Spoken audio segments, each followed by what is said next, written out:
Estamos.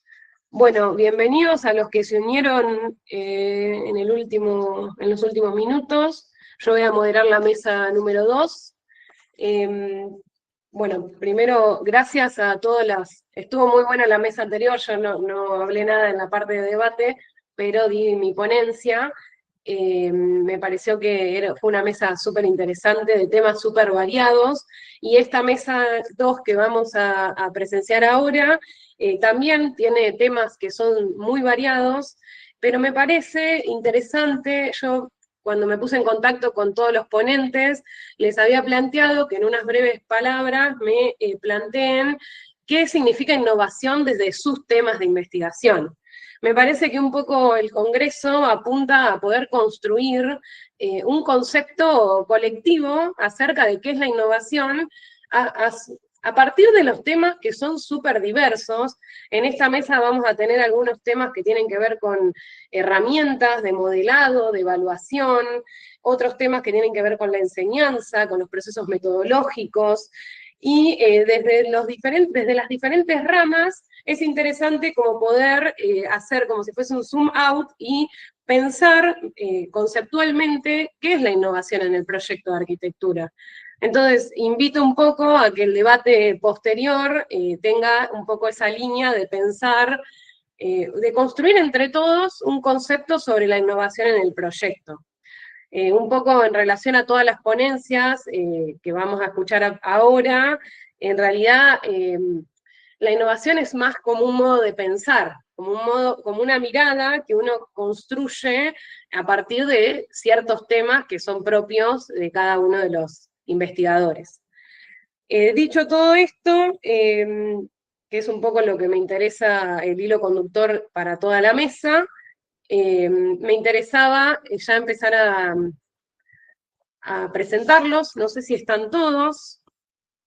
La primera ponencia es de la doctora arquitecta Patricia Edith Camporeale Lescano, que forma parte de la institución de la Escuela Superior de Ingeniería y Tecnología en la Universidad Internacional de La Rioja, en España. No sé si estás, Patricia. Sí, estoy acá. Bien, perfecto. Bueno, y el tema que ella va a desarrollar se titula Estrategias de mitigación de calor en espacios exteriores mediante modelado energético urbano en un sector urbano en Málaga, España. Doy paso, o sea, yo me voy a mutear, como hizo Marcos de la misma manera, a los 7 minutos voy a dar aviso por el chat para que cumplamos con el tiempo. Bueno, muchas gracias, Patricia, y bienvenida al Congreso. Dale.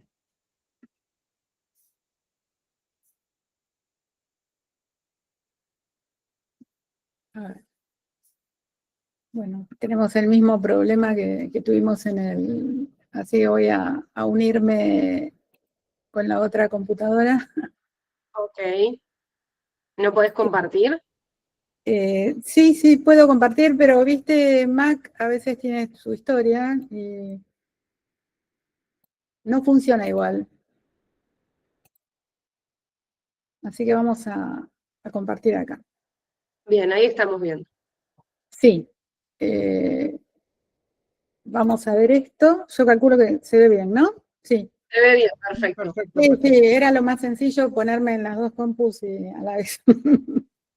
Si querés ponerlo en pantalla completa, Sí. A perfecto, ver, muchas gracias. a ver, en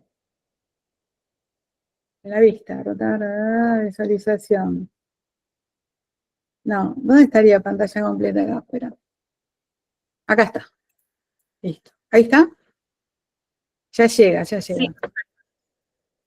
Bueno, este es un trabajo que ya está publicado que realizamos juntamente con investigadores de la Universidad de Sevilla, que tiene que ver con un poco el estudio de qué pasa cuando tenemos una ola de calor, sobre todo en el clima mediterráneo, ¿no? En la costa, donde el calor, bueno, ya saben lo que es, terrible, y de alguna manera tomar en cuenta, bueno, cómo podemos mitigar mediante estrategias pasivas de diseño este problema que nos plantea no solo el calentamiento global, sino que también tiene que ver con el efecto de isla de calor urbana. Es decir, se suma todo.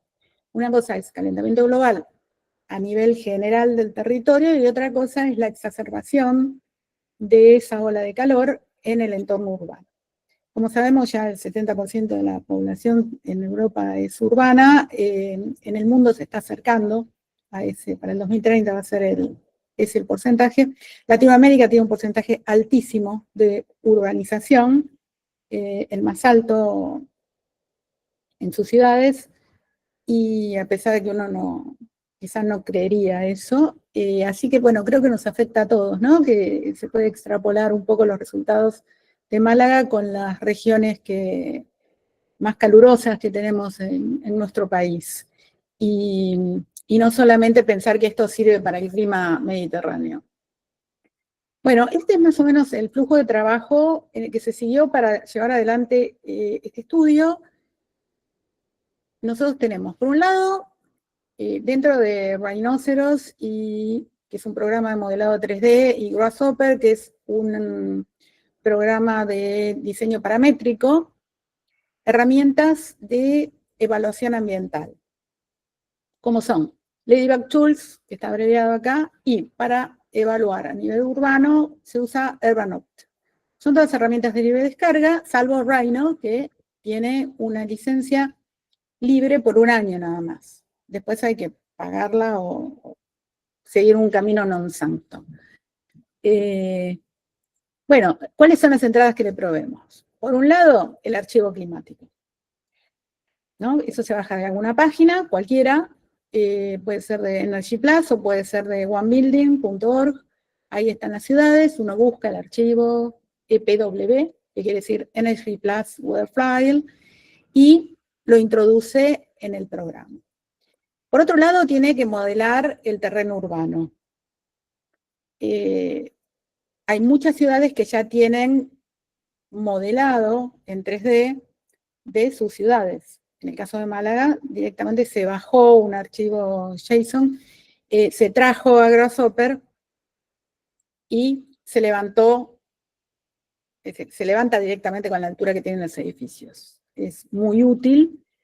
Es una aplicación que corre con GIS, bueno, es otro tema, es con otro plugin, pero no importa. Nosotros ya teníamos el sector urbano que elegimos de Málaga, que no es la ciudad histórica, sino que es la ciudad que se amplió a partir del casco histórico, donde tenemos la gran parte de la construcción de las ciudades españolas, ¿no? Sobre todo, bueno, en la época de Franco, que se hicieron muchísimas viviendas sociales, y la década todo lo que es previo al 70, está fuera del Código Técnico Español en cuanto a eficiencia energética. Entonces, hay un plan de readecuación y hay subsidios para hacer una renovación energética del parque construido. Entonces, bueno, está bueno estudiar cuáles serían las mejores estrategias para que ese parque construido se vaya adecuando a la carbono neutralidad que se está proponiendo para Europa para el 2050. Entonces, por un lado, entramos el terreno. Por otro lado, tenemos los edificios, que van a ser remodelados o, digamos, rehabilitados energéticamente. Y esos edificios están dentro de un escenario actual y un escenario de remodelación, tanto el terreno como los edificios.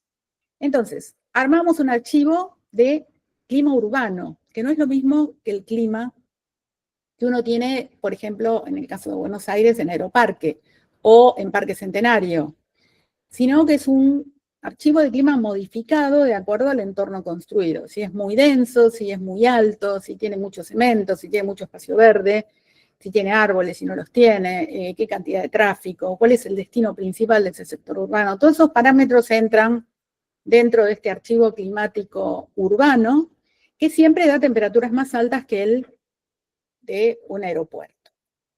Entonces, por un lado tenemos el archivo urbano actual, ¿no? Con la edificación y el sector urbano así como está hoy, y después tenemos el archivo urbano de clima con la rehabilitación energética.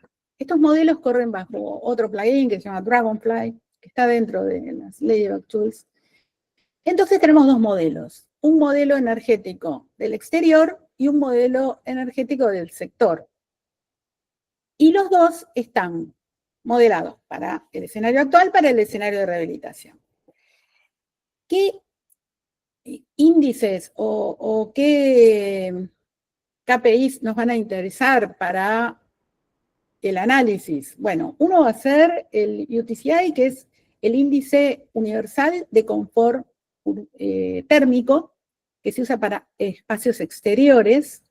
Después tenemos la temperatura media radiante y la temperatura media radiante de onda larga, que es el calor, efectivamente, que irradia la ciudad hacia la bóveda celeste. Y después, en el retrofit, es decir, esto vale para los dos escenarios, se comparan.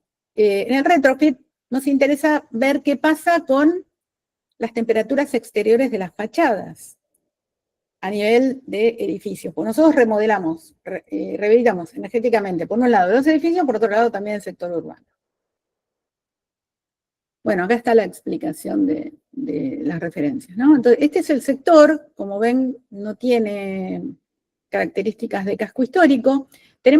Acá tenemos más o menos el programa funcional, donde tenemos, bueno, algún depósito por ahí, una escuela secundaria. Después tenemos un supermercado acá abajo de este edificio de viviendas. Después tenemos edificios medio petizos. Después tenemos edificios de oficinas también. Y tenemos edificios altos de vivienda. Serían estos.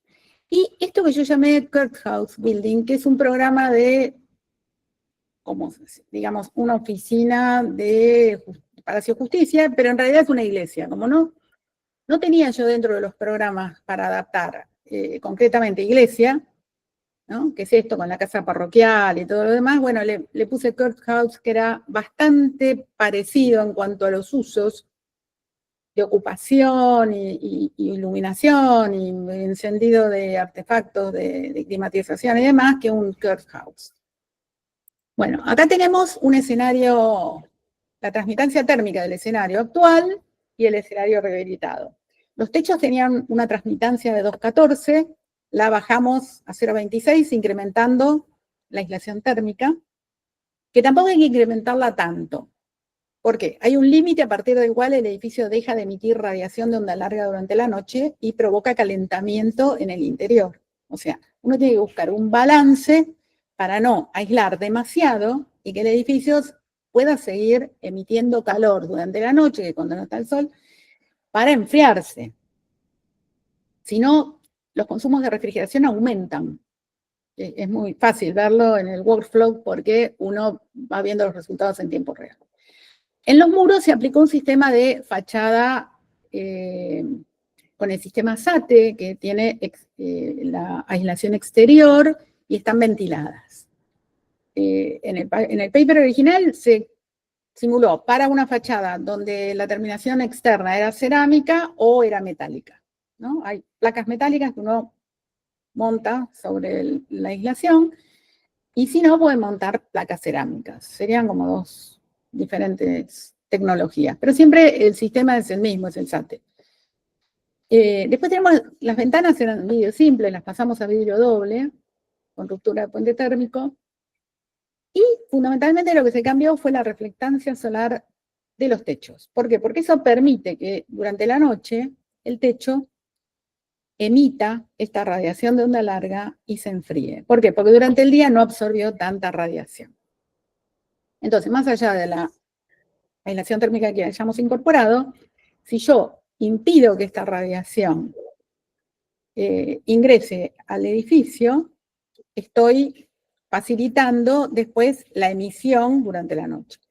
En este momento ya hay desarrolladas pinturas de alta reflectancia que son térmicamente sensibles, quiere decir que tienen en cuenta la temperatura exterior, para que en invierno esa reflectancia disminuya y el edificio aproveche. ¿Sí?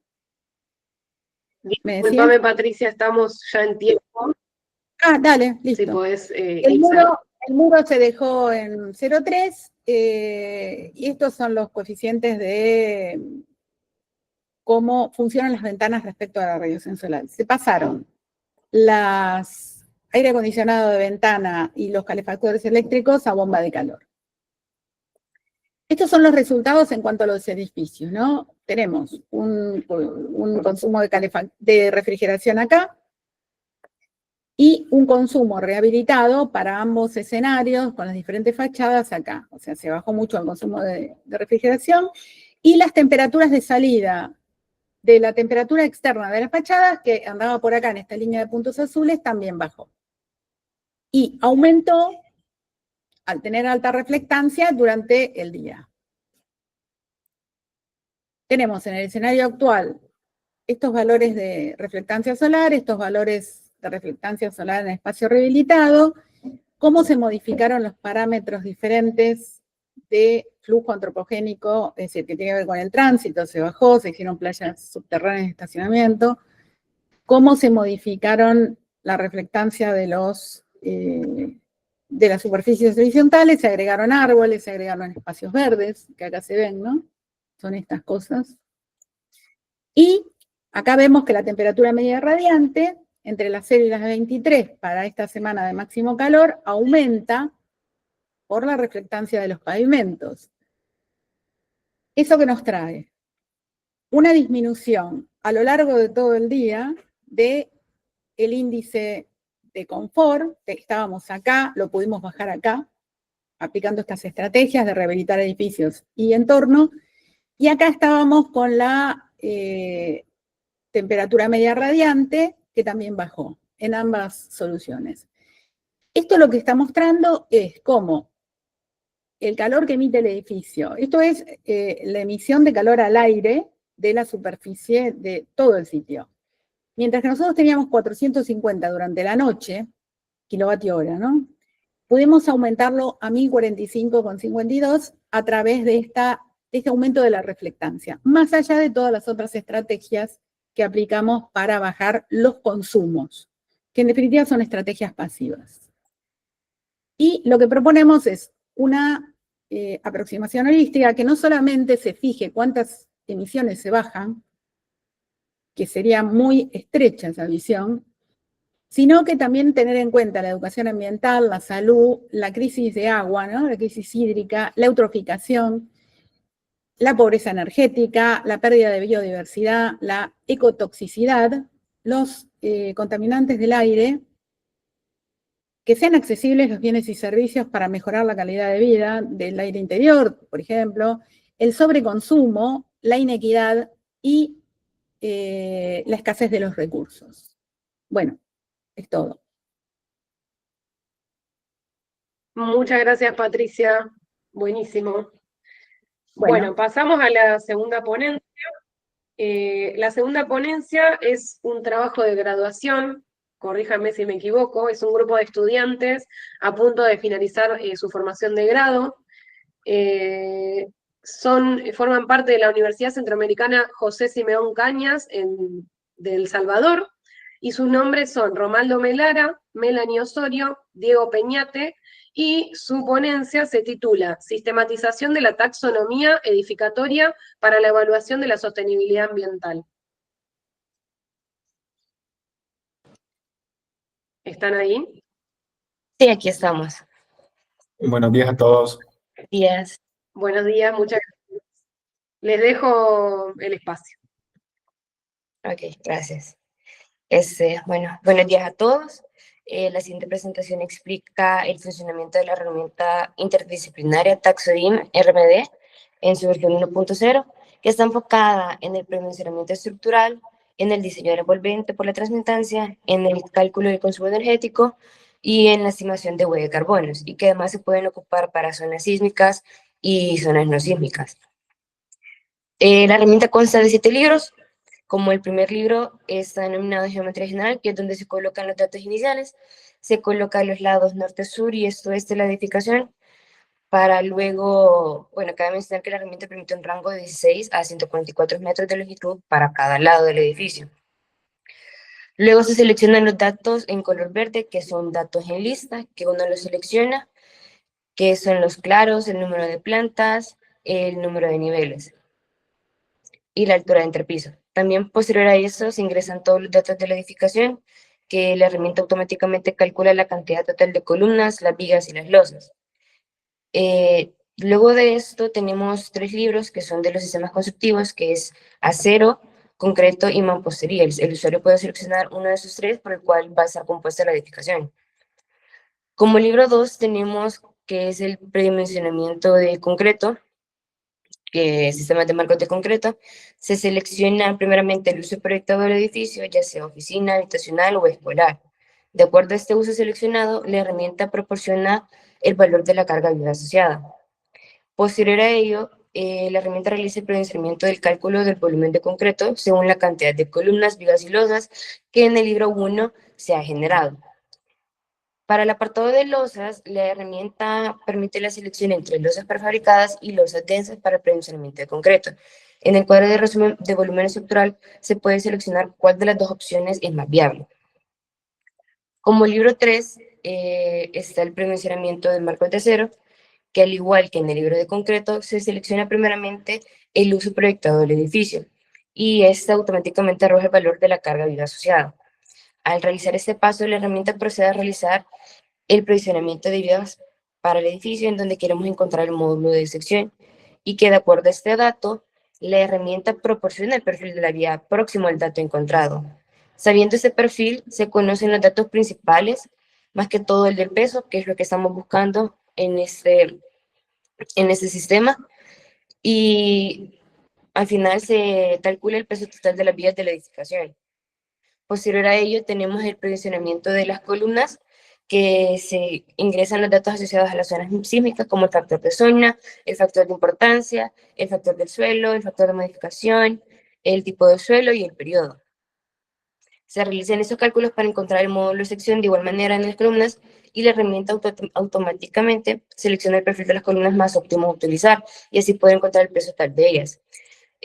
Nuestro nivel límite son 6 niveles, dependiendo si uno selecciona ya sea 1 o 2 niveles en el procesamiento de columnas, en la tabla va a salir 0, si solo, por ejemplo, si solo selecciona 5 niveles, el nivel 6 va a salir en 0 porque ya no lo está tomando en cuenta. Como último paso se tiene el provisionamiento de losa y para eso se ha programado la herramienta que calcula una losa aligerada diferente a las de concreto. Como libro 4 tenemos el predimensionamiento de mampostería, que se enfoca en las paredes portantes y que para realizar este cálculo la herramienta utiliza datos como el esfuerzo de la falla de compresión, el factor de castigo del bloque y el esfuerzo permisible por carga momentánea. Al igual que los libros anteriores, siempre se selecciona el uso que se le va a dar a la edificación para obtener las cargas asociadas de peso por entrepiso y además también se selecciona como el factor de importancia y los coeficientes sísmicos. También en este libro es necesario seleccionar el tipo de bloque a utilizar porque se va a proporcionar el espesor del bloque y lo que nos va a ayudar a comprobar si el bloque seleccionado es efectivo para dicho edificio, para dichas dimensiones. Posterior a ello se calcula la cantidad de bloques en ambos lados, tanto en el lado norte-sur como este-oeste. Esto para encontrar un peso, un espesor dado por fórmula y hacer comparación de resistencia con el espesor equivalente que ya tenemos y con el espesor equivalente que se ha encontrado. Por último, para el libro de mampostería tenemos que la losa prefabricada, ya que en este único sistema se está proponiendo ese tipo y se predimensiona, se calcula la cantidad de bovedilla y la cantidad de concreto que va a tener.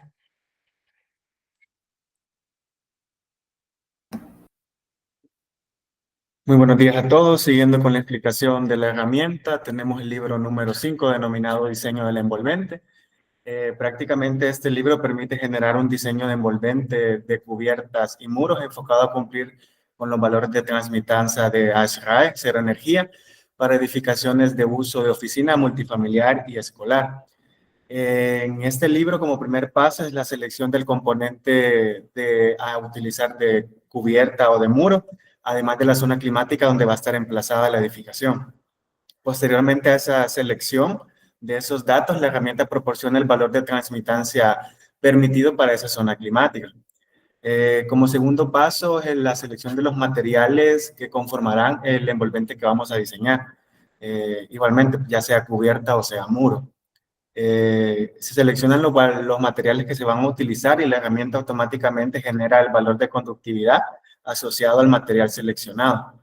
Luego es necesario que el usuario ingrese el espesor del material en metros y la herramienta automáticamente calcula el valor de transmitancia logrado para ese tipo de envolvente.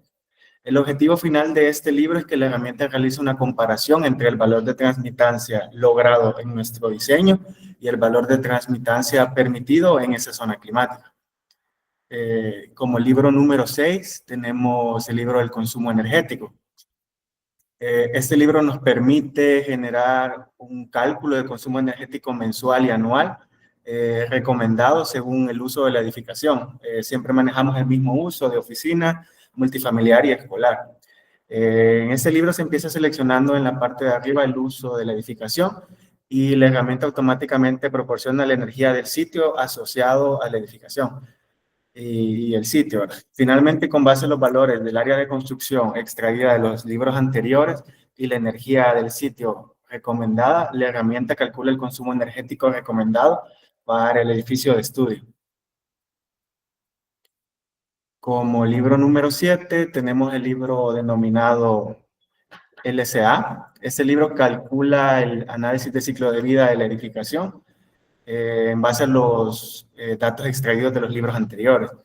Se comienza seleccionando el sistema constructivo que se va a utilizar, acero, concreto, mampostería, y se verifican que los elementos que componen ese sistema constructivo estén presentes en el libro. Se debe de verificar las columnas, vigas y losas. Y de igual manera se debe comprobar que los elementos de cubierta y muros enmarcados estén presentes.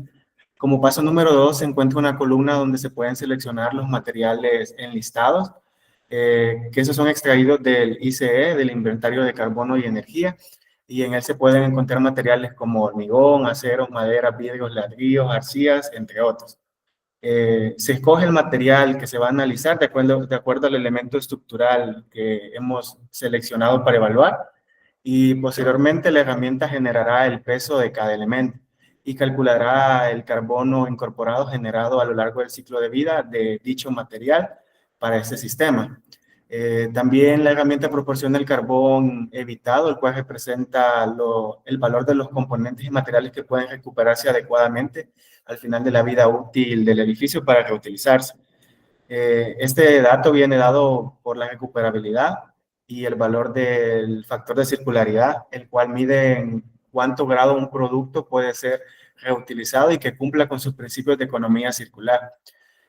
También la herramienta proporciona el valor de la energía incorporada y esta básicamente es la cantidad de energía que se requiere para extraer, procesar, fabricar, transportar, instalar y mantener un material durante todo su ciclo de vida y todas sus etapas. Ese valor se mide en megajoules, ya que dicta cuánta energía se ha consumido para que el material o este producto esté en uso. Teniendo estos grandes datos, la herramienta aloja en un cuadro final, que es el que se está viendo a continuación en la pantalla, de manera estructurada las etapas del LSA, en el cual se puede cuantificar los impactos ambientales de manera más ordenada. En dicho cuadro se obtienen los porcentajes de peso de cada sistema del edificio. Además, se puede observar los porcentajes de carbono incorporado durante todas las etapas del ciclo de vida, de las etapas temprano A1 a 3, la etapa de 1 a B5, que es la etapa de uso, la etapa de B6, el dato del consumo energético, que viene extraído del libro 6, y se considera un factor de 50 años para el uso del edificio. Además, la etapa final que comprende la etapa C1 y C4 y la etapa D que corresponde a los beneficios más allá del uso. Por último, se genera el dato del total de kilogramos de CO2 en todas las etapas y esto se divide por el área de la edificación, que es la que estamos estudiando, y se obtienen kilogramos de CO2 por metro cuadrado.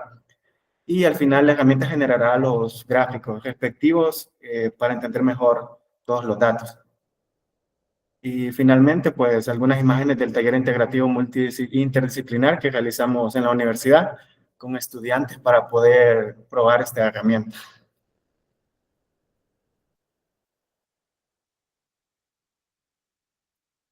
Ahí tenemos un par de conclusiones respectivas a nuestra herramienta. Las podemos observar por ahí. Y creo que por el tiempo eso sería todo.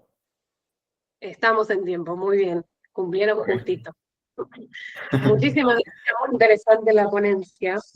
Muchas gracias. Gracias a ustedes. Gracias. Seguimos con la ponencia número 3. Se titula EPDS y Material Passport, el potencial de los datos ambientales para impulsar la sostenibilidad del sector AECO mediante EcoBIM Design. Y estará a cargo del doctor arquitecto César Arguedas Garro, arquitecto por la Universidad de Costa Rica y doctor en Arquitectura, Edificación Urbanística y Paisaje por la Universidad Politécnica de Valencia, y el magíster arquitecto José Stalin Santos Castillo, arquitecto por la Universidad de República Dominicana, y magíster por la Universidad Politécnica de Cataluña, España. Les cedo el espacio, no sé si están.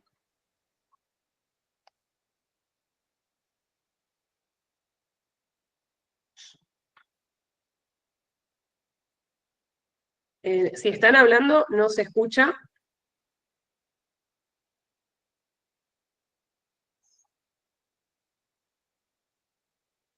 Estás muteado, César, por lo que se ve. Ahora sí. Uh-huh. Ahora sí, perfecto. Bueno, sí. Muchas gracias. Okay. Bienvenido. Bueno, muchas gracias al Congreso RIPA por el día de hoy. Vamos a presentar esto. Actualmente, lo que viene siendo, digamos, esta investigación obedece a un proceso que hemos ido desarrollando complementariamente a procesos vinculados al área de las maestrías y también a las especialidades de doctorado, de manera que hemos estado estableciendo un proceso donde queremos tomar en cuenta lo que son los antecedentes de datos cuantificados de emisiones de CO2. Entonces, tanto de mi parte, que se basa en líneas de investigación desarrolladas durante la etapa doctoral, como líneas de investigación que lleva el arquitecto José Stalin en temas de BIM, hemos decidido complementar una serie de inquietudes y estamos en una etapa, digamos, de complementar este proceso investigativo, que lo que justifica es unir los datos de emisiones de CO2 a partir de procesos de normativas y todo lo que es utilidad para procesos en datos BIM. Entonces, de esta manera, por ejemplo, lo principal que hay que tomar en cuenta es que todos los datos cuantificados vienen de un proceso que toma como referente todo lo que son los procesos de ecoetiquetas, autodeclaraciones y declaraciones ambientales de producto, especialmente los datos de declaraciones ambientales de producto que se basen en las normativas, especialmente en la 14.025 y en la 15.804, derivado al aspecto de que son las normativas que permiten identificar parámetros declarados de etapas de ciclo de vida y todo lo que son el proceso de producto. Entonces, estos procesos de declaraciones ambientales nos permiten tener datos certificados, especialmente en lo que son las DAPs, que se conocen también en su sigla en inglés, en EPD, y que lo que identifican son procesos de declaraciones ambientales de producto en las cuales tenemos datos calculados, cuantificados, que han sido revisados por normas y certificadoras que son externas a la entidad que produce la declaración ambiental de producto. Estas normas que son de carácter internacional, pero que en su mayoría rigen en el espacio de la Unión Europea, sirven como referente para otros procesos también en los cuales se puedan analizar materiales en relación al carbón embebido. Bueno, principalmente una declaración ambiental de producto sirve como una relación de lo que podríamos llamar material passport, que tiene que ver con todo el proceso de lo que esta información va a aportar como pasaporte de datos, que es lo que busca principalmente obtener.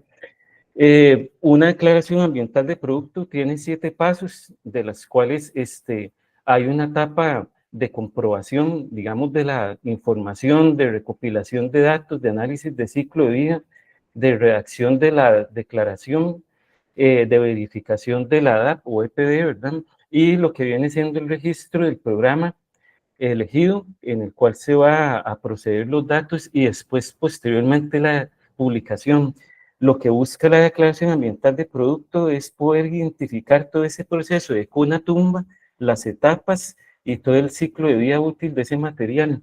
A través de esto, entonces, lo que buscamos es que todos estos materiales puedan aportar datos de emisiones y una serie de otros datos que aportan las declaraciones ambientales de producto que son afines a otras especialidades para que esto pueda estar relacionado a una OpenDAP y que esta OpenDAP pueda tener datos abiertos para BIM. Bueno, actualmente hay varios catálogos de la edificación que están desarrollando esto.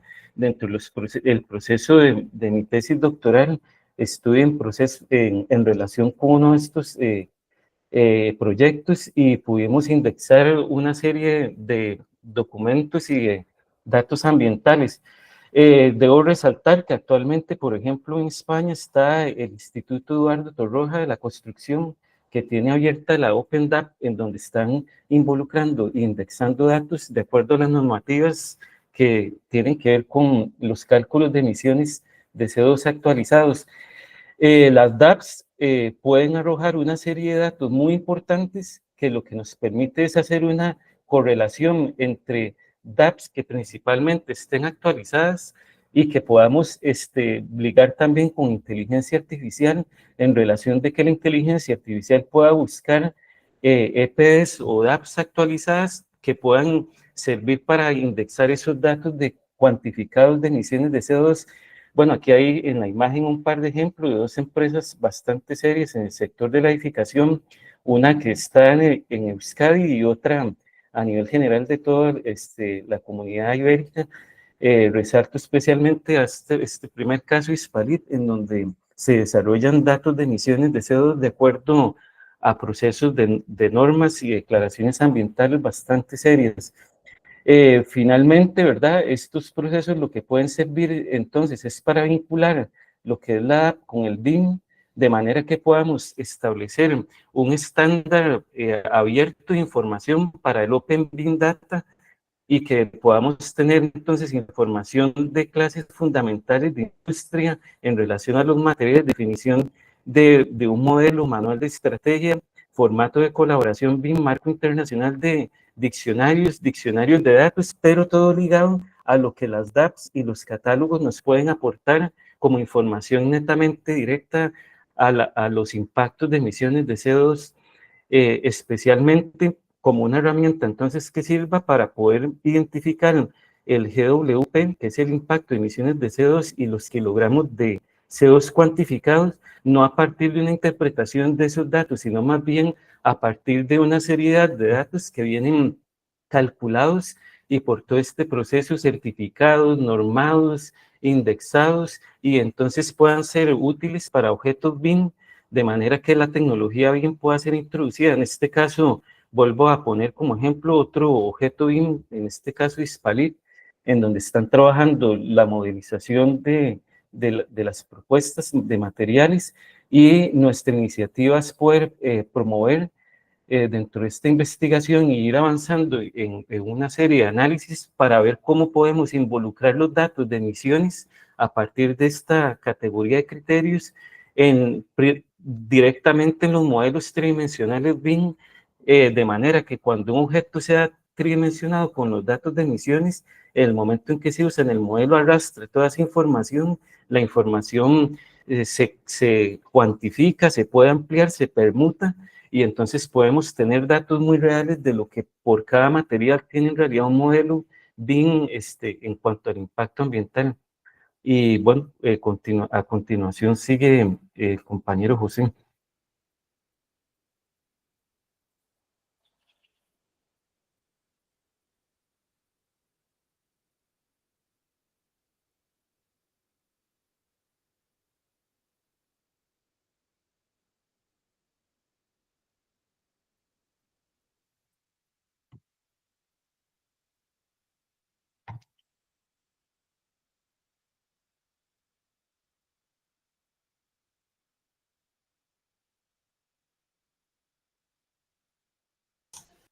Hola, ¿me escucháis? Sí. Sí, Perdón. Perdón, es que parece que tiene el micrófono en mute, estoy hablando. Sí, se ve la pantalla, ¿no? se escucha y se ve. Perfecto, ya Perfecto. arranco. Esta segunda parte, César en la primera parte introdujo el tema de las datos ambientales, y entonces ahora vamos a tratar de hacer un breve recorrido de cómo podemos encajar esto dentro de la metodología BIM. Vamos a hacer un recorrido, cómo planteamos la idea de COVID Design, el flujo de datos que se activa, y quizá un modelo de aplicación ya en un nivel de madurez de esta tecnología, y luego qué podemos tener de cara al futuro respecto a poder desarrollar este COVID Design como una cultura en el proyecto arquitectónico. En principio, todos ya más o menos sabemos que el BIM se habla como una representación compartida de un activo. Un activo lo define la ISO 19650 como un objeto que tiene valor o potencial valor. O sea, puede ser un proyecto arquitectónico que no esté todavía ejecutado o un edificio ya construido. Entonces, lo que se quiere es que en este proceso BIM poder integrar en la edad temprana estos datos ambientales. Y esta ventaja de integrarlos nos permitiría poder mantener en todo el flujo del proceso BIM una trazabilidad de estos datos y que nos ayudaría a la toma de decisiones informadas en materia de diseño para la sostenibilidad. Al final, esos flujos de datos tendríamos, vamos a decir, conceptualizando la idea, dos modalidades de flujo, una interna, que sería la propia inherente a cómo se define y se construye el modelo, y luego la siguiente, vamos a decir, eslabón sería qué nos puede dar el modelo decir respecto a este enriquecimiento que ya trae de datos para poder hacer auditorías ambientales. Entonces, ¿qué pasa? Para poder implementar esto, tenemos que pensar que tiene que ser un sistema Open BIM, o sea, para que todos los agentes que intervienen en la cadena puedan agregar valor a la construcción de este modelo. Entonces, el Open BIM nos facilita este modo colaborativo. Entonces, Leading Smart International ha desarrollado una serie de estándares y herramientas que ayudan a poder perfilar este proceso en el que, a partir de unos datos de criterios o requerimientos que se plantean desde el inicio, se van cumpliendo y evaluando a través de otros formatos que ayudan a mantener la integridad de la información del modelo, la trazabilidad, y al final lo que más conocemos es el IFC, que es vamos a decir, la extensión que nos permite intercambiar información entre diferentes softwares. Entonces, ¿qué pasa? Esta idea del IFC sería que podríamos exportar un IFC estos datos ambientales ya adheridos al proyecto para que luego en las siguientes etapas posteriores de análisis y toma de decisión se pueda mantener este diseño progresivo sostenible. Entonces, esta idea que estamos planteando al final redunda en un salto, pues, cuantitativo a nivel de tecnología respecto a lo que es el BIM. Pero no solamente introducir datos ambientales, que el BIM se estaría transformando en otra cosa y estaríamos migrando de las ideas ahora de diseño en sostenibilidad que pueden ser más orientadas quizá a un nivel de producto o de servicio. Podríamos plantear ya un modelo más ecosistémico, porque estaríamos ya integrando ya otros valores a la cadena. Entonces, una idea de lo que puede ser esto es que esto puede evolucionar ya a un modelo de digital twin, porque al final, si tenemos un modelo digital de un edificio, este edificio ya está enriquecido con todos estos datos ambientales, pues sería, pues, es decir, el arquetipo que podríamos utilizar dentro de plataformas para simular cómo este objeto enriquecido puede interactuar con el medio. O sea, al final, lo que estamos teniendo es que para poder implementar todo esto se detectan una serie de, vamos a decir, de handicaps que más o menos hemos clasificado en 15 para poder lograr esta integración. O sea, el reto que hay por delante es bastante... y al final... Discúlpame, sí. José, estamos en tiempo.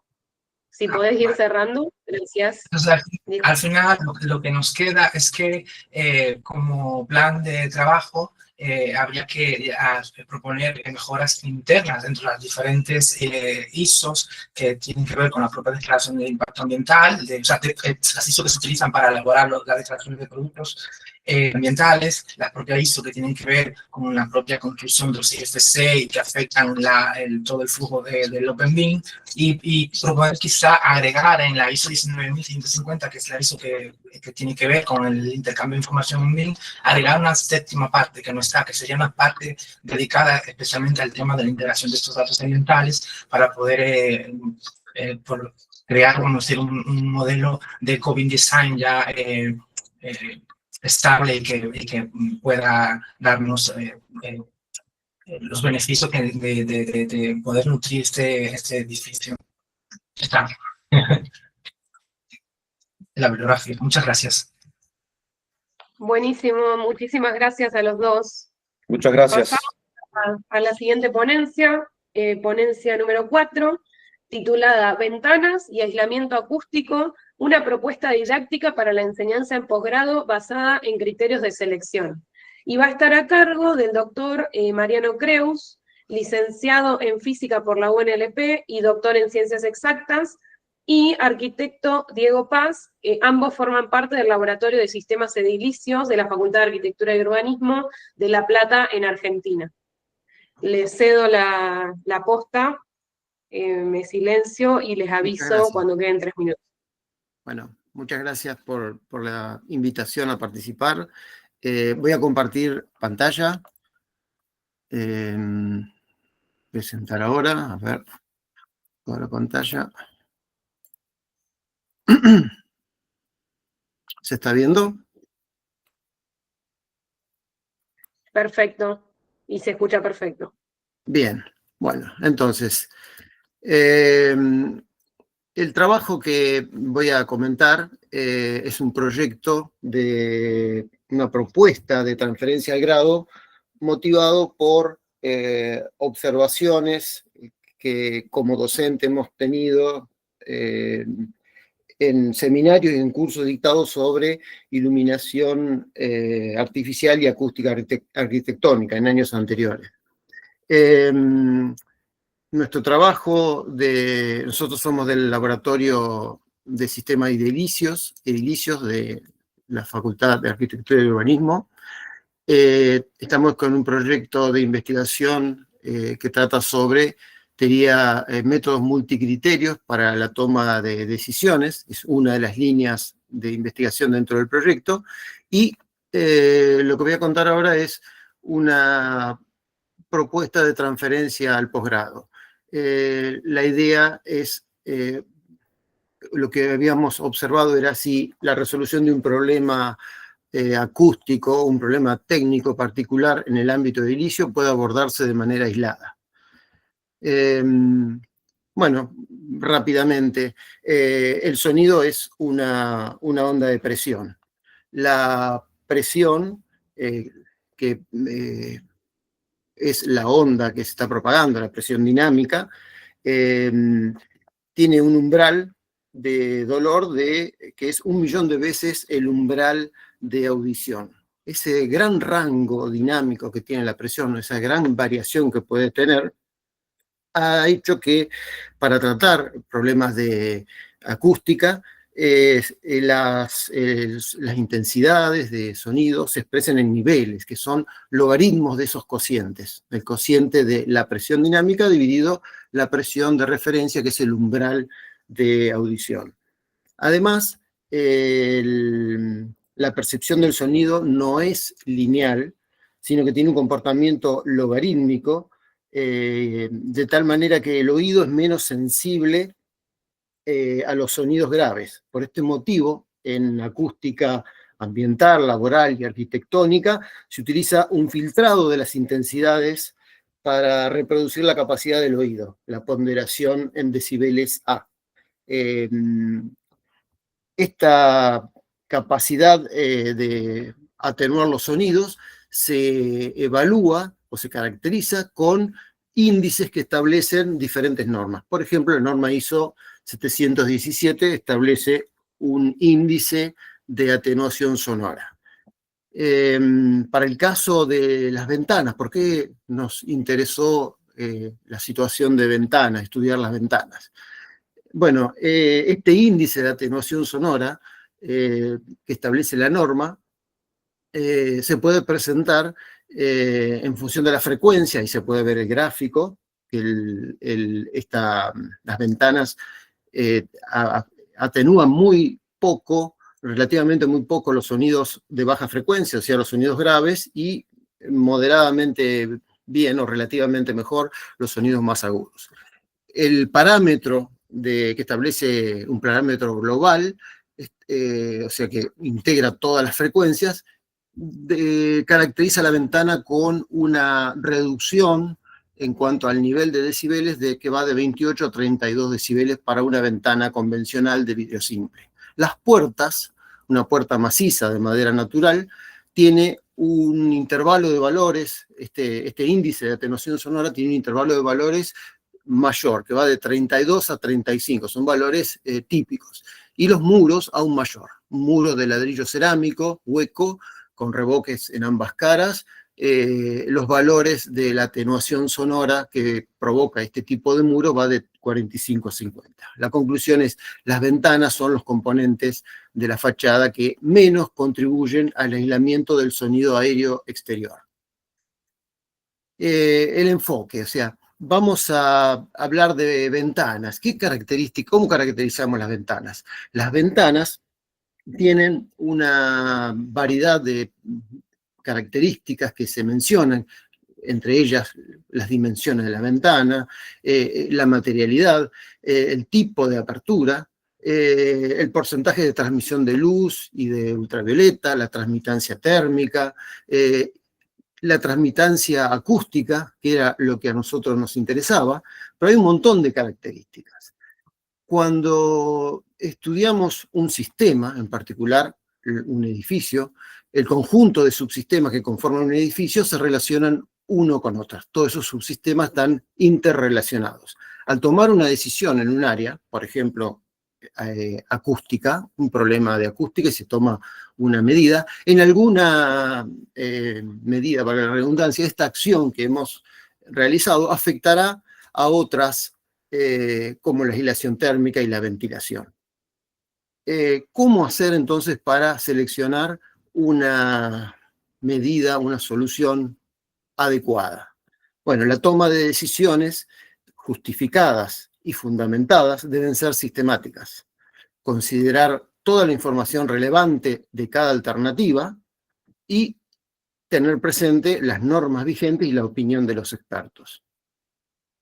Lo que proponemos nosotros como trabajo, como propuesta final para estos cursos de posgrados, es un método simple que se puede implementar, nosotros lo hemos implementado en planillas de Excel para entender bien la metodología, pero se puede utilizar software que hay disponible y gratuito. Total Decision es un software que tiene ya muchos años que se utiliza para implementar esta herramienta. ¿Para qué sirve esta herramienta? Es una herramienta que ayuda a seleccionar la alternativa óptima entre las que disponemos. O sea, tenemos un conjunto de soluciones potenciales a un problema. Bueno, ¿cuál es la mejor solución? Bueno, esta herramienta nos va a dar apoyo para la toma de decisión.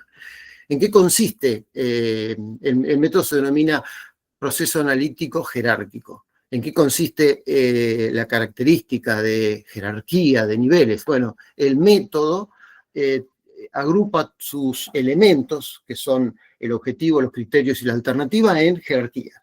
En la punta del triángulo se encuentra el objetivo, se encuentra en el nivel superior. Los criterios, puede haber subcriterios, pueden estar compuestos esos criterios por subcriterios, están en niveles intermedios, y en el criterio más bajo se hallan las alternativas. Ahí tenemos una imagen de cómo se organiza el método.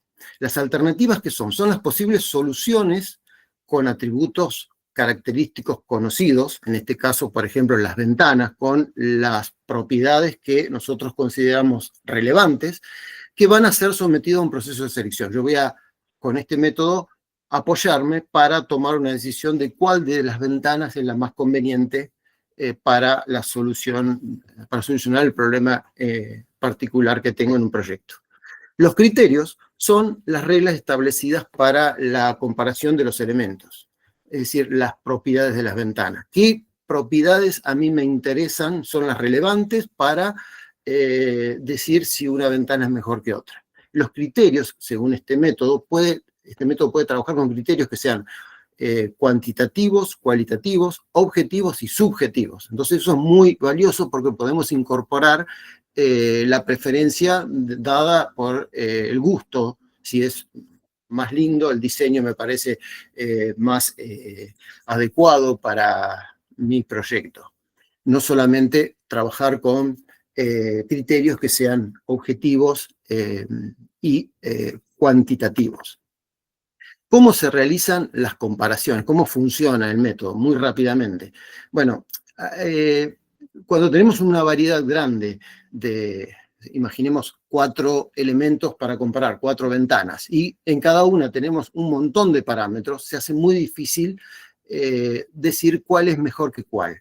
Si nos basamos en un solo criterio, por supuesto que las cosas se van a simplificar bastante, pero si tenemos varios criterios que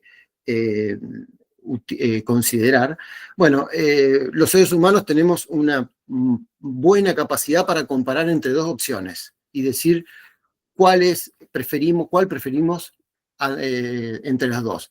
Pero la capacidad está para elegir simultáneamente cuando no hay un único criterio, hay varios y son muchas las opciones, es muy baja. Entonces, el método, el proceso analítico jerárquico, propone realizar comparaciones pareadas.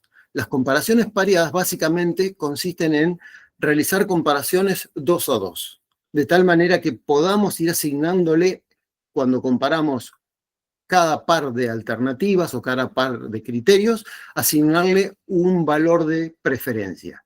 El método establece una escala de comparabilidad, porque también hay estudios, es muy completo, el método está muy justificado, hay estudios que hablan de que no se puede poner una escala de valores muy grande, por ejemplo, de 1 a 30, por decir, porque no tendríamos manera de justificar si preferimos, supongamos que 30 sea, prefiero fuertemente la ventana B que la ventana A en cuanto a la aislación acústica. Bueno, ¿qué valor le pongo si esa escala es de 0 a 30? Y le puedo poner 27, 28. ¿Y cómo justifico si va a 27, va a 28 o va a 29? Entonces, cuando la escala de valores posibles para asignar la preferencia es muy grande, también nuestro criterio es pobre. No podemos hacer esa tarea. Entonces, lo que propone es una escala reducida de valores del 1 al 9, los números impares, también se pueden usar los números pares, de tal manera que 1 significa que la preferencia es similar, o sea que me da lo mismo una u otra, es equivalente una ventana u otra de acuerdo a un criterio, que es el criterio de comparación. Y el extremo sería, prefiero, en todos los casos, en todas las condiciones, uno con respecto a otro sería un valor 9. Entonces esos valores se asignan 2 a 2. Sí, perdón. Estamos en tiempo, si podés ir cerrando, por favor. Sí, gracias. ya termino. Entonces, el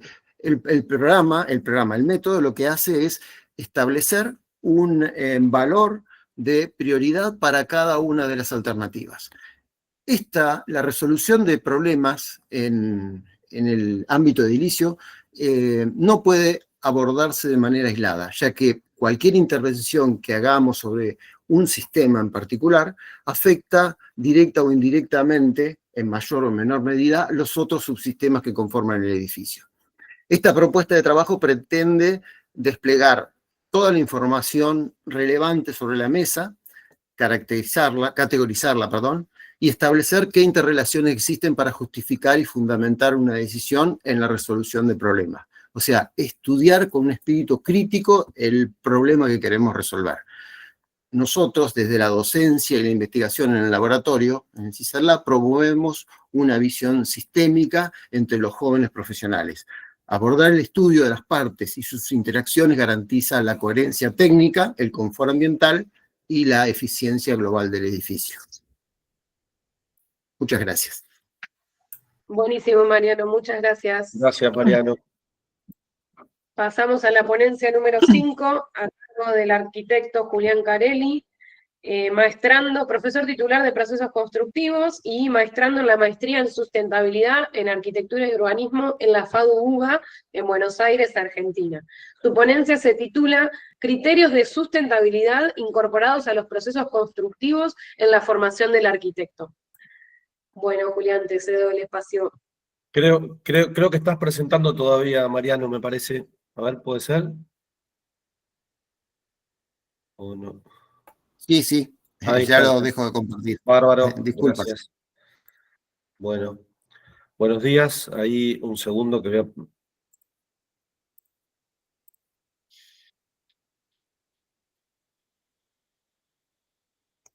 Bueno, ustedes me dicen si se ve la presentación. Sí, Juli. Bueno, Sí, perfecto. Bueno, bárbaro. Voy a tratar de ser breve. Bueno, básicamente, a veces cuando uno participa en este tipo de reuniones, congresos, siempre la idea es poder participar y poder, por un lado, aportar y por otro lado también sirve como un punto muchas veces de generar una cierta síntesis en algunos avances de procesos o en este caso que es un avance de tesis en desarrollo. Y bueno, viene muy bien como para poder intercambiar, repensar, reflexionar algunas cuestiones. Este es un trabajo de investigación que vengo desarrollando ya hace un tiempo respecto a cómo incorporar criterios de sustentabilidad en la formación de los procesos constructivos. No solamente visto desde una asignatura en particular, en este caso es por la asignatura en la cual soy profesor, sino también como para tratar de generar una estructura de acuerdos también de cómo incorporar estos determinados dispositivos y criterios en los programas y, por supuesto, posiblemente cómo incorporarlo en los sucesivos planes de estudio en sus actualizaciones. Bueno, la idea es plantear nuevos, digamos, desarrollos que puedan a través de estas buenas prácticas incorporarse en los procesos de proyecto. Esta diapo lo que muestra, creo que es algo ya conocido, nuestra profesión es una de las de mayor impacto a nivel mundial, no solo en los insumos que necesitamos para la producción edilicia, sino también en la forma de construir, en la forma productiva y, por supuesto, también en el mantenimiento y en el uso de los edificios. Bueno, ¿cuál es el planteo de este problema? Cómo incorporar estos criterios de sustentabilidad en la formación de la arquitectura, de los futuros arquitectos. Hay una escasa formación de los cuerpos docentes respecto a temáticas de la edificación sustentable. Esto es una problemática que no solo ocurre en nuestra facultad, sino en distintas escuelas de arquitectura. Bueno, en algunos casos los estudiantes que se interesan por incorporar deben cursar asignaturas de carácter optativo o electivo, o tener la suerte de cursar asignaturas donde el profesorado incorpore temáticas de sustentabilidad que no están tenidas en cuenta en los programas y en los planes de estudio. Y respecto en sí a las técnicas constructivas, bueno, básicamente el trabajo se centra en poder, digamos, de esta manera incorporarlos de manera conceptual. ¿Cuál es la hipótesis de este trabajo? El desarrollo de aspectos y criterios medioambientales en los métodos pedagógicos, aplicar en asignaturas de procesos constructivos o de tecnología en general, y a través de nuevos fundamentos y prácticas de experimentación, incorporar herramientas de innovación que permitan promover justamente estos criterios de producción del hábitat, capacitando tanto a los futuros profesionales, formando a los docentes y propendiendo una comprensión integral del proceso de proyecto en la edificación sustentable. Como objetivo principal, central, bueno, poder, digamos, generar estas metodologías, estos criterios, y comprobar la efectiva incorporación del concepto de integralidad y desarrollo sustentable en el proceso de proyecto y en la génesis de las técnicas y tecnologías a aplicar. Bueno, algunos objetivos específicos, tanto en la identificación de estos criterios, poder generar una clasificación exhaustiva, sobre todo con una mirada hacia la arquitectura vernácula, promover el concepto de diseño pasivo y activo y lograr innovar con estas herramientas y con diversos dispositivos pasivos de tecnología. ¿Cuál es el trabajo de campo? Bueno, en nuestro propio taller de procesos constructivos, en la Facultad de Arquitectura, A partir del año 2023 comenzamos con un programa a través de una propuesta pedagógica, digamos, tendiente a incorporar este tipo de prácticas. Y bueno, básicamente la relevancia de este tema, ¿no? Obtener estos resultados que nos permitan elaborar, fomentar, propiciar y transferir estas buenas prácticas constructivas. ¿Cuáles son los 5 ejes de investigación? Los criterios vernáculos biomiméticos actuales, los aspectos normativos que centran la utilización de estos dispositivos en base a la producción del hábitat, el estudio de los 38 planes de estudio de la República Argentina, tanto universidades privadas como públicas, la formación de formadores a través de cursos, seminarios y distintas capacitaciones, y centrarnos en el desarrollo de los proyectos finales de tesis de la carrera de arquitectura para obtener resultados. Bueno, estos criterios identificables no son nuevos, no son innovadores, ya existían previo a la Revolución Industrial, con lo cual hay un común denominador entre la etapa previa a la Revolución Industrial y la nueva era, en cuanto a utilizar fuentes de energías que generen ahorro, que sean renovables, que sean inagotables, energías limpias, hablando de justamente tecnologías blandas ecológicas y un respeto al medio ambiente. Con lo cual hay una mirada hacia el pasado que nos puede hacer encontrar algunas respuestas. Bueno, en el caso de las herramientas básicas, voy a mostrar 3 o 4 diapositivas básicas, tienen que ver con esta mirada que inicia desde la casa cueva, digamos, en la época troglodita, donde ya, digamos, la situación del hábitat posible para cualquier ser humano comenzaba a ser, digamos, trascendente. Este es un ejemplo de las villas de Costosa en Italia, estamos hablando de prácticamente el 1600, donde son 6 villas que están conectadas entre sí, utilizando sistemas de climatización por geotermia. En este caso, bueno, está la ayuda de la situación, digamos, geográfica que permite esta situación, pero hoy en día todavía, después de 400 años, el sistema funciona justamente a través de estas energías de climatización. Bueno, dentro de esta identificación, el Can en China, el Ondol en Corea, hablamos de 2500 años antes de Cristo, una existencia de distintos sistemas de climatización natural que obviamente se han ido perdiendo, no así en el caso de Corea, que todavía se sigue utilizando dentro de la arquitectura vernácula, y que encontramos un desarrollo inclusive en la arquitectura romana, griega, con distintas incorporaciones, ¿no? Todo lo que refiere a técnicas vernáculas y biomimética, en este caso las cubiertas verdes, inclusive detectadas las envolventes de la era vikinga, con lo cual también no hablamos de nuevas herramientas y tecnologías, todo lo contrario. Bueno, el caso de las torres de viento, también zona Medio Oriente, norte de África, donde no solamente que proyectos de arquitectura que contemplan el movimiento del aire, sino también inclusive la humidificación, en algunos casos, a través de las aguas de las napas, con lo cual se logra refrigerar y así de alguna manera climatizar los espacios de manera totalmente pasiva.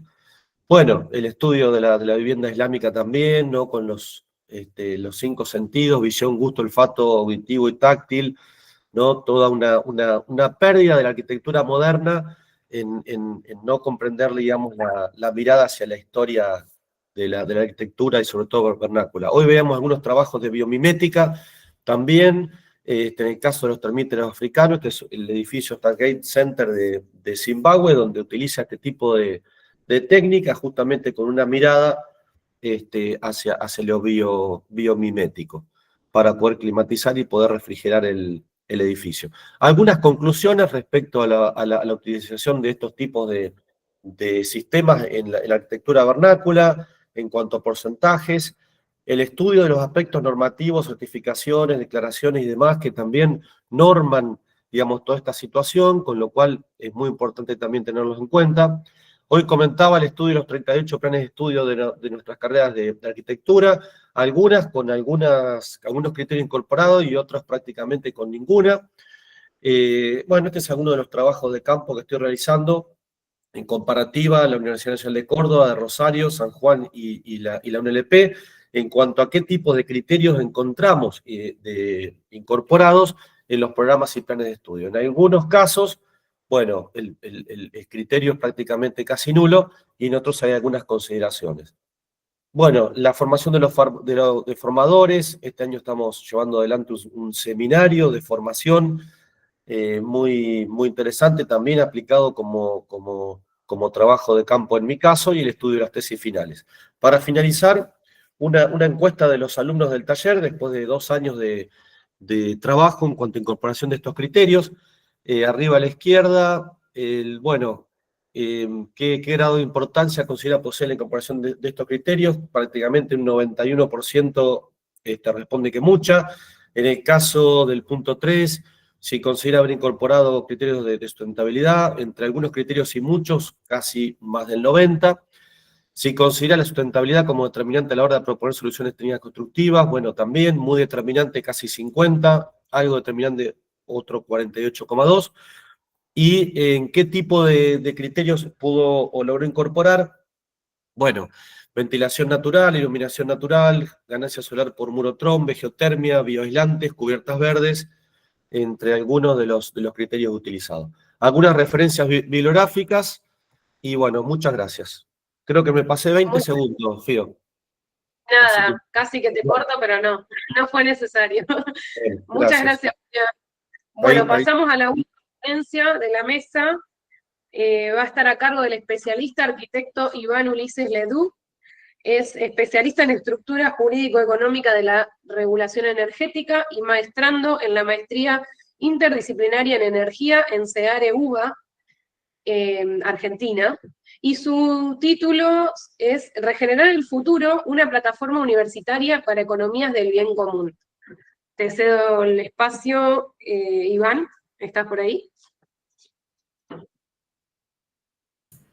Sí, acá estoy. Perfecto.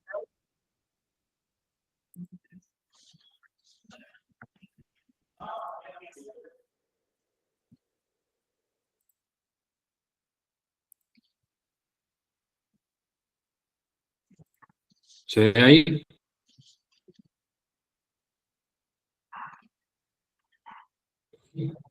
No se ve todavía.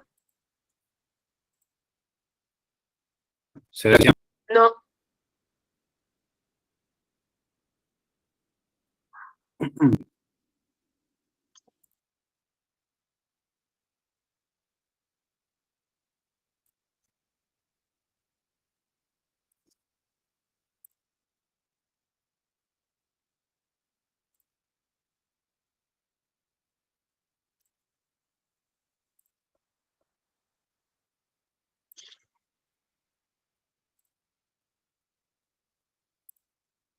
Bueno, ahí se ve, ¿no? Todavía no. ¿Sí? Se te escucha bien, pero no se ve la presentación.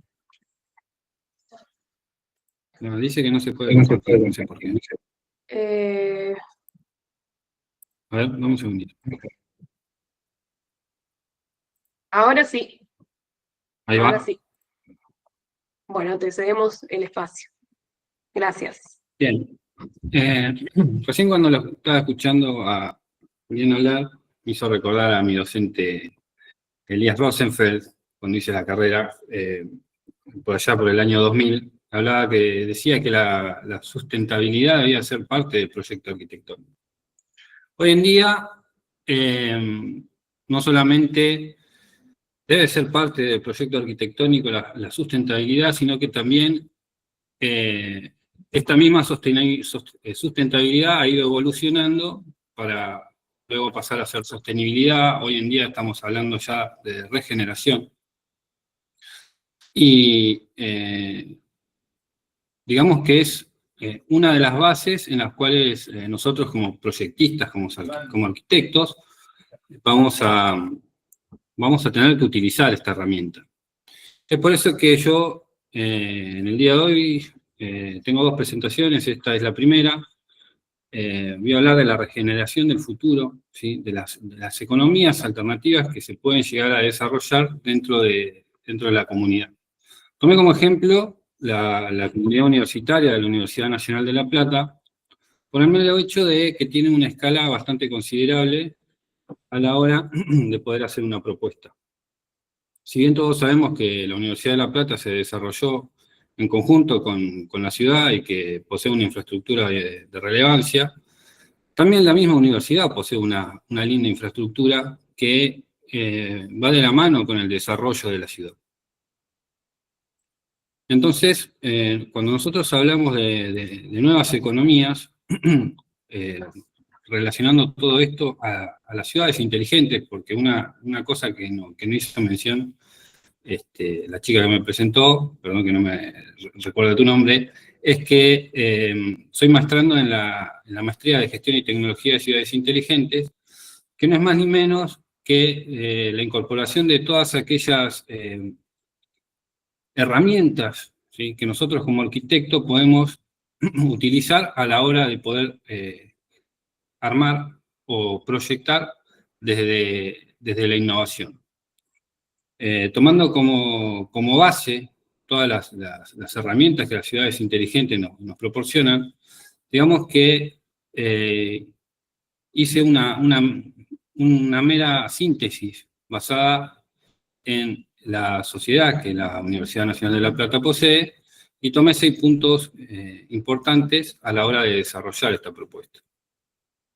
Como base fundamental, digamos que tenemos una gobernanza, que no sería más que las autoridades dentro del ámbito universitario, el uso de recursos y la generación energética, que es el medio por el cual nosotros debemos de hacer énfasis en lo que es la sostenibilidad y la regeneración, y la sociedad propiamente dicha, que va a ser quien interactúe a fin de que esto se pueda llevar adelante.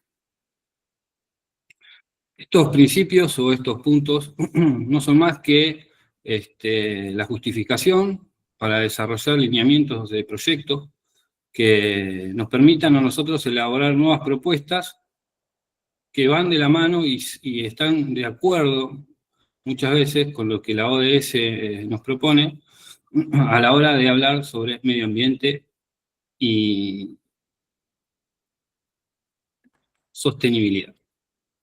Entonces, basado en los principios de las ciudades inteligentes, digamos que el desarrollo de estas nuevas tecnologías nos permiten a nosotros poder establecer parámetros y poder medirlos dentro de cada uno de esos lineamientos que nosotros habíamos propuesto en una primera instancia. Todo esto basado no solamente en el uso de los edificios y de los espacios abiertos, sino también en la interacción entre aquellas personas que forman parte de la comunidad universitaria. Digamos que la trazabilidad de los datos y el uso de los datos, si está bien definido, puede generar una herramienta muy importante que solamente a quien usa este tipo de tecnología le facilita, digamos, no la vida, pero sí le facilita en muchas situaciones poder hacer el desarrollo de la sostenibilidad propiamente dicha.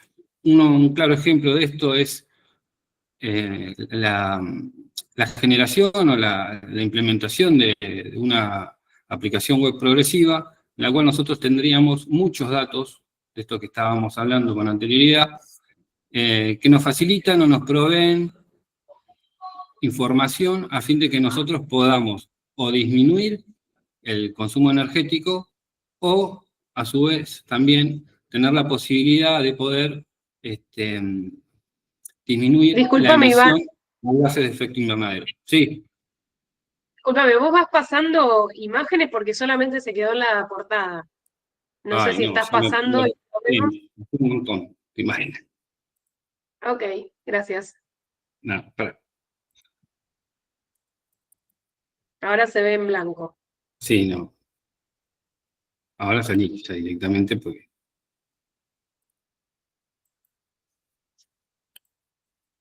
Ah, pensé que se veía bien. ¿Ahí va pasando? No. No, ahora se ve la pantalla en blanco. Ujú. Ahora sí, ahí se ve. Se ve. Bueno, lo voy a dejar así. Lo voy a dejar así. Sí. Lo voy a dejar así porque ahí pasa, ¿no? Bueno. Ahí no está pasando, o sea, sí, se quedó estático en la diapositiva 2. No pasa nada. Bueno. Problema. Perdón, no sabía que no estaba pasando la diapositiva.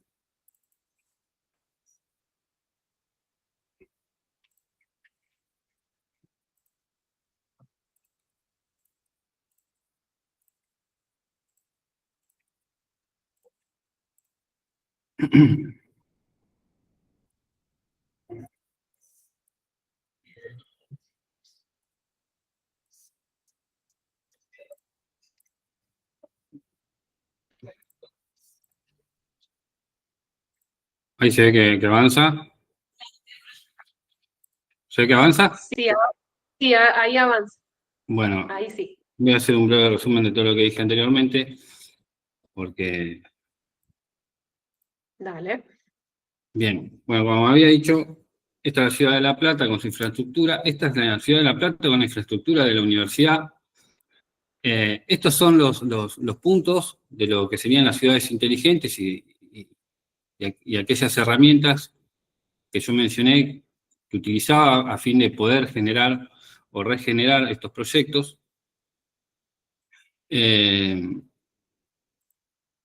Aquí están los lineamientos de los proyectos que son parte de esta propuesta de campus inteligente, que van de la mano con la ODS para el desarrollo no solamente de infraestructura sostenible o regenerativa, sino también para la generación energética y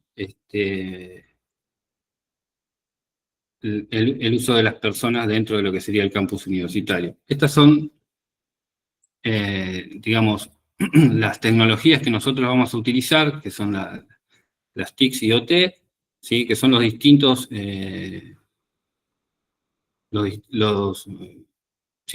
las distintas herramientas que vamos a utilizar en cada uno de aquellos de los puntos de energía, seguridad, medio ambiente, información, etcétera, para el desarrollo de estas actividades y la trazabilidad de los datos dentro de lo que sería el sistema propiamente dicho. Bueno, este sería un proyecto, un marco conceptual de proyecto, ¿sí? Donde hablamos de sustentabilidad, tecnología y comunidad. Como ejemplo, lo que muestro es un sistema en el cual se ve el transporte público a fin de que aquellas personas que tengan que ir a la universidad no solamente puedan hacer uso del transporte público, sino que con los datos abiertos que esta aplicación web progresiva nos da, tenemos la posibilidad de evaluar si los estacionamientos cercanos a las zonas universitarias o a los edificios están colapsados, están llenos, o si hay espacio como para que yo pueda ir con mi vehículo particular. En caso de que esto no sea factible, usar el transporte público a fin de tratar de mitigar la generación de gases de efecto invernadero. Bien, en la intersección de estas actividades, ya sean gobernanza, este es un ejemplo, ¿no? Gobernanza, infraestructura y recursos, nosotros tenemos tres proyectos que son de programas, justamente de producción y de proyectos propiamente dicho. La gracia de esto es que las personas interactúen y generen nuevos principios, contenedores, a fin de poder hacer un desarrollo de economía dentro del ámbito universitario. ¿A qué voy con esto? Bueno, desde el punto de vista de la producción, digamos que no solamente se tiene en cuenta la sustentabilidad del edificio, sino la generación energética, que como sabemos, en tiempos de reposo, de vacaciones, la universidad, en caso de que tenga la infraestructura suficiente, podría llegar a generar mucha energía y esa energía poder emitirla a la red a fin de que otros hagan uso de ella. Con respecto a lo que sería las infraestructuras inteligentes, sería todo el desarrollo de sostenibilidad, de reciclaje, de etiquetado energético, que se puede llegar a producir dentro de la misma infraestructura. Y desde el punto de vista de los proyectos, digamos que la participación ciudadana, en este caso de la comunidad universitaria, nos podría dar las herramientas a fin de tener una gobernanza con más transparencia basada en los datos abiertos. Disculpame, Iván, se terminó el tiempo, si podés ir cerrando. Bueno, voy Gracias. cerrando con lo siguiente. Todo esto, en realidad, nos lleva al hecho de que tengamos la posibilidad, ¿sí?, como universidad, como gobierno o como empresa, ¿sí?, de poder generar una economía que se base en proyectos que nos generen a nosotros las herramientas a fin de poder obtener bonos de créditos de bonos verdes o bonos de carbono. Digamos que se genera alrededor de todo esto un círculo vicioso, por decirlo de alguna manera. En realidad sería un sistema de aprendizaje continuo que nos proporcionaría a nosotros no solo herramientas para poder hacer desarrollo dentro de la misma universidad, sino también sacarlo afuera. Este mismo principio se puede aplicar en empresas que necesiten o requieran capacitación de su personal o de las autoridades, a fin de que estos bonos de carbono o bonos verdes no solamente generen más conciencia desde el uso de recursos, sino que también puedan generar energía o puedan generar los principios más importantes de la sociedad, que es el conocimiento.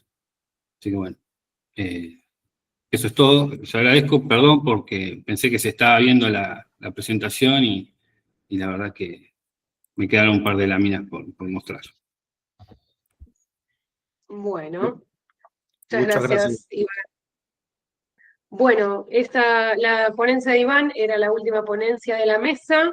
Abrimos el debate. Quizás me interesaría empezar con una reflexión desde mi rol de moderadora. Me interesa quizás poner sobre la mesa que todas las ponencias plantean al proyectista desde un lugar de observación, de selección, de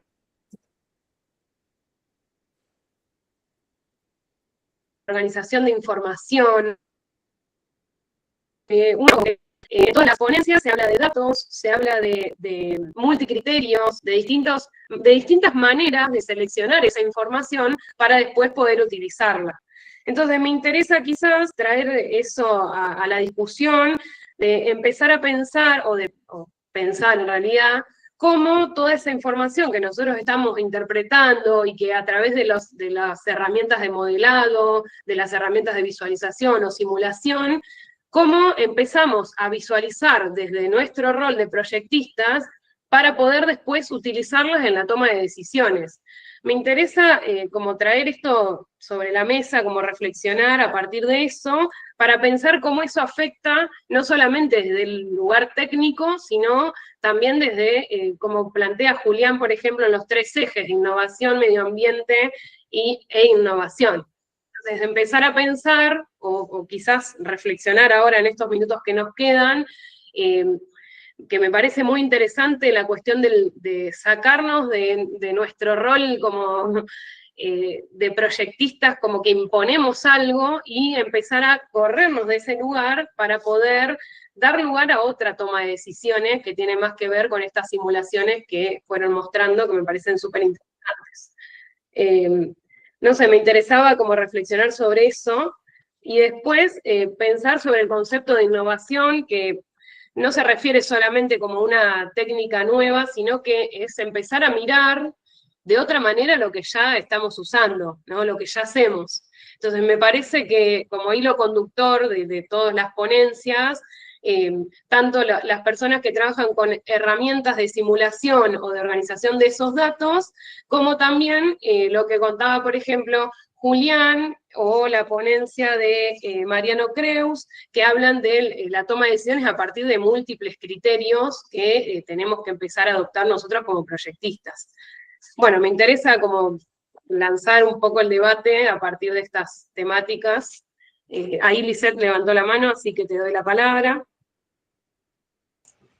Gracias. Bueno, nosotros ya tenemos un camino largo tratando de crear nuestras propias herramientas. Y alguien mencionó de la revolución industrial, entonces yo creo que estamos en una, no sé en qué número de revolución estamos, pero el arquitecto ahora ya no piensa el edificio como un objeto tangible únicamente, y verdaderamente ha trascendido desde el concepto de la máquina de habitar que proponía Le Corbusier a verdaderamente una máquina automatizada y controlada desde móviles y elementos de Internet de las cosas. Entonces, lo que yo entiendo como innovación es intentar aclarar la mente para poder comprender y analizar un problema y por tanto trabajar para resolverlo. Entonces intentamos desde distintos tipos y niveles de formación, desde el pregrado, posgrado, el doctorado, porque es lo que identifico como factor común en todas las disertaciones, y también me sumo a ello, ¿no? Porque formé parte también en algún momento de todos estos procesos formativos,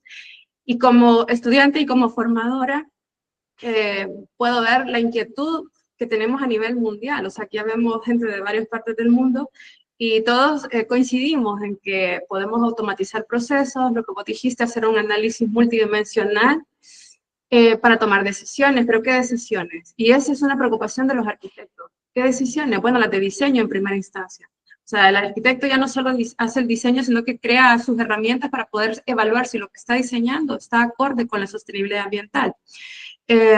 Por un lado, y por otro, ¿a quién correspondería realmente tomar esas decisiones o a quién correspondería aglutinar todas estas iniciativas? Pues a la gobernanza.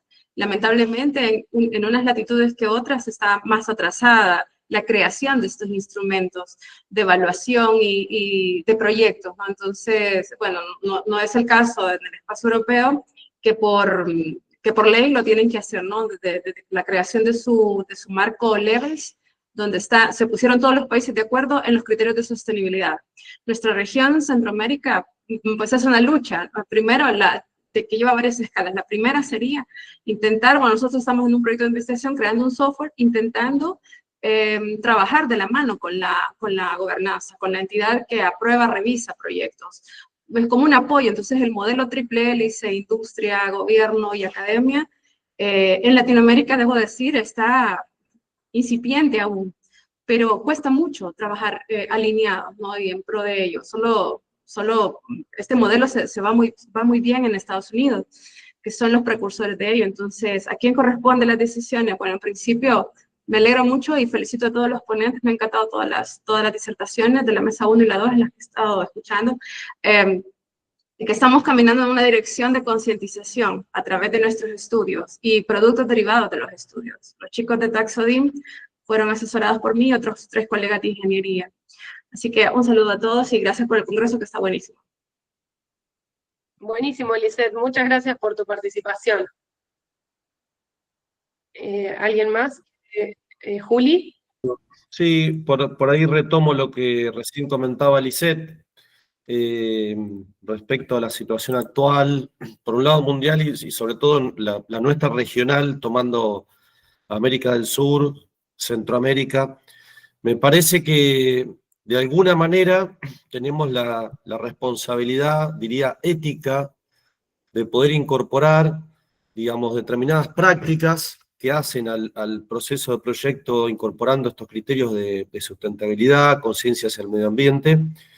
Y bueno, el devenir del paso del tiempo, como vos decís, Lisette, será que se irán incorporando nuevas reglamentaciones, normativas y demás, que en algunos países llegará un poco más temprano que en otros, pero me parece que lo que se está fortaleciendo con este tipo de encuentros, con seminarios, con cursos, con maestrías, con posgrados, con lo que se está incorporando en la enseñanza de grado, vuelve un poquito del tema de la ética. Todavía es ética profesional, y una vez que todo esto aparezca y que sea, digamos, de de utilización obligada por normativa, ya que nosotros como proyectistas tengamos, digamos, estas prácticas. Me parece que un poco va por ahí, por lo menos en nuestra situación actual, y lo otro, bueno, que se vaya desarrollando está muy bien.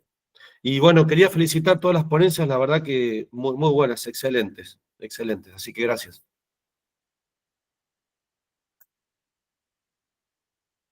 Buenísimo, Julián, gracias. Patricia. Sí, bueno, primero felicitar a los ponentes y agradecer la participación en este congreso. Y por otra parte, entender que cuando uno se pregunta cuál es el rol del arquitecto, yo creo que, como dijo Tafuri, somos los últimos generalistas en una sociedad de expertos. Y que realmente tenemos que entender que la computadora o los recursos, ya sea aplicaciones u otras herramientas, pueden trabajar en paralelo siendo nuestros socios en el proceso de diseño. Desde ya que tienen que ser aplicados en las primeras etapas.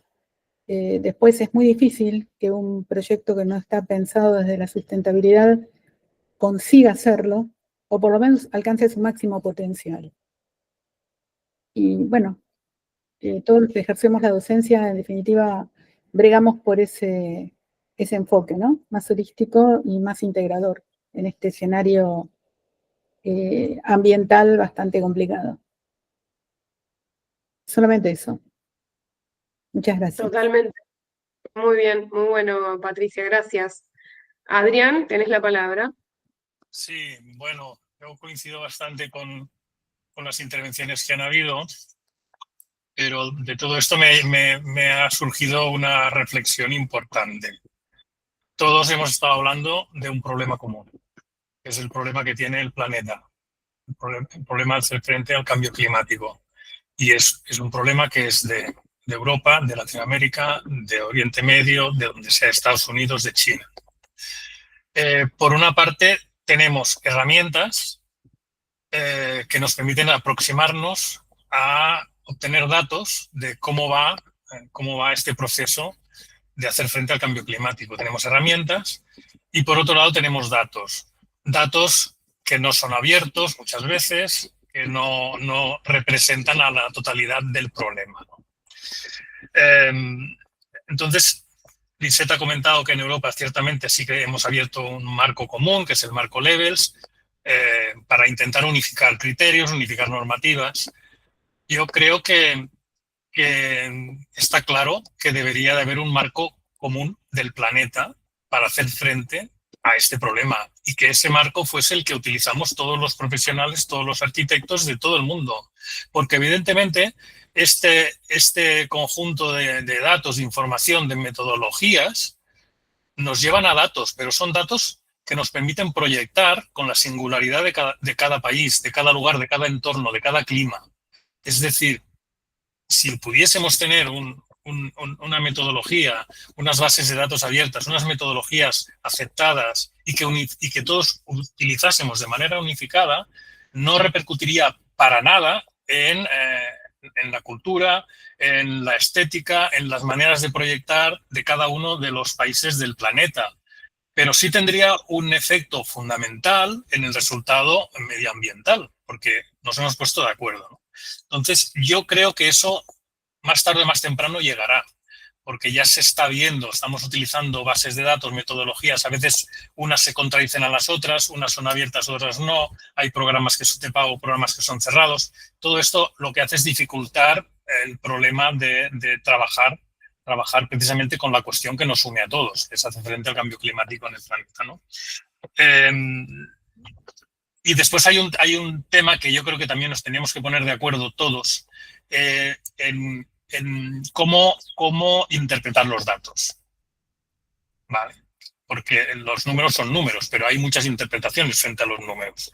Entonces yo creo que también sería importante unificar cuál sería una interpretación lo más objetiva, lo más común a los datos que podemos ir obteniendo en nuestras evaluaciones de edificios, ¿no?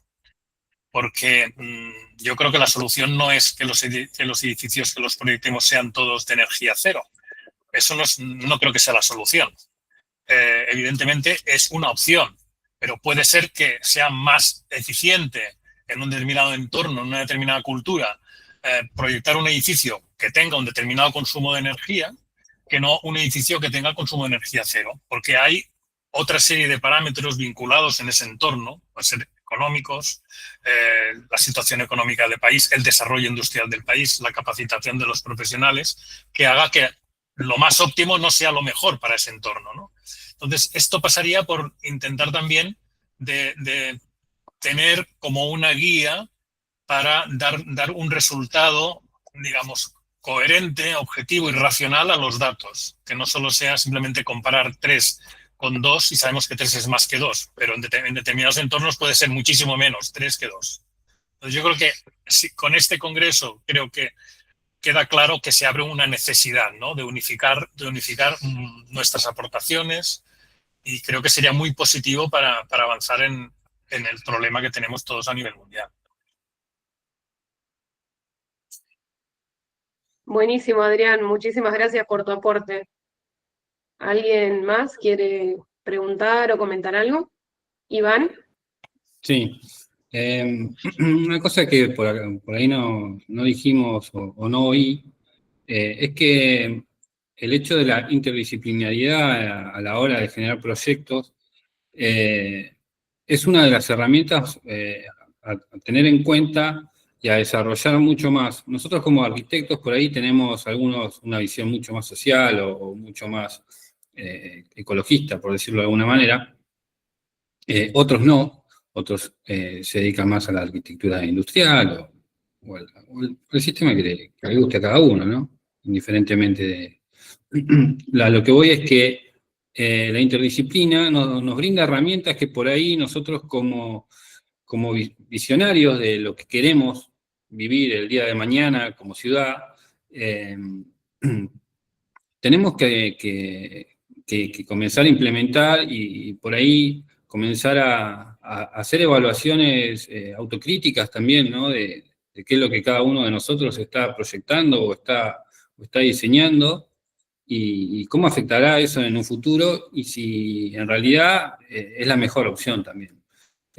Por ahí la interdisciplina lo que nos da es otra visión mucho más intrínseca en lo que a la sociedad respecta. Hoy en día, con el tema de las nuevas tecnologías, la sociedad ha cambiado mucho y va a seguir cambiando, y de un modo más acelerado. Entonces creo que nosotros tenemos la obligación como hacedores de los espacios y de las realidades y de los usos de esos espacios, ver o proyectar qué tipo de ciudad queremos dejar y por cuánto tiempo, porque esa es otra cuestión que por ahí a veces analizo y me pregunto, si yo hago un edificio inteligente hoy, ¿cuánto tiempo puede llegar a durar?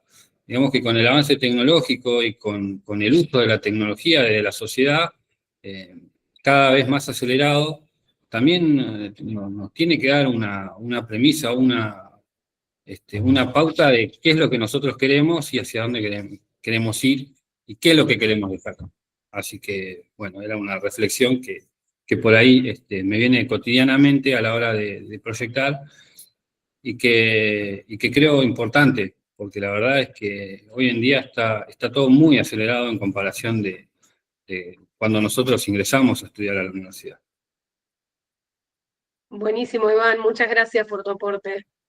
¿Alguien más que quiera decir algo? Si no, vamos cerrando, que ya en un minuto arrancaría la mesa número 3. Quizás para cerrar un poco, me pareció muy interesante el debate final. Creo que surgen un montón de temáticas que podemos seguir trabajando y podemos seguir dialogando entre nosotros desde las diferentes miradas para con eso poder seguir construyendo como esta visión de la innovación en el proyecto de arquitectura, que es un poco lo que nos convoca en este congreso. Me interesaba quedarme con la frase que dijo Adrián, que también la mencionó Lisette, en realidad todos lo mencionaron, unificar criterios desde los diferentes temas de investigación, porque cada uno desde su enfoque aporta algo que le pueda aportar algo a la otra investigación. Entonces me interesa que quizás la conclusión de esta mesa sea unificar criterios, pero desde las diferentes miradas de la disciplina. Me parece que cerraría con eso como para que nos quede resonando y que lo sigamos pensando en los próximos encuentros.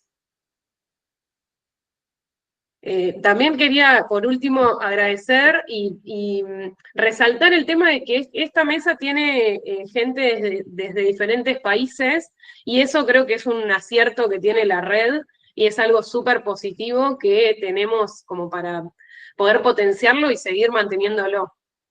Así que bueno, muchísimas gracias, muy interesante todas las ponencias. Y, Muchas bueno, gracias. No sé si Gracias. Gracias a todos los que participaron. Muchas gracias.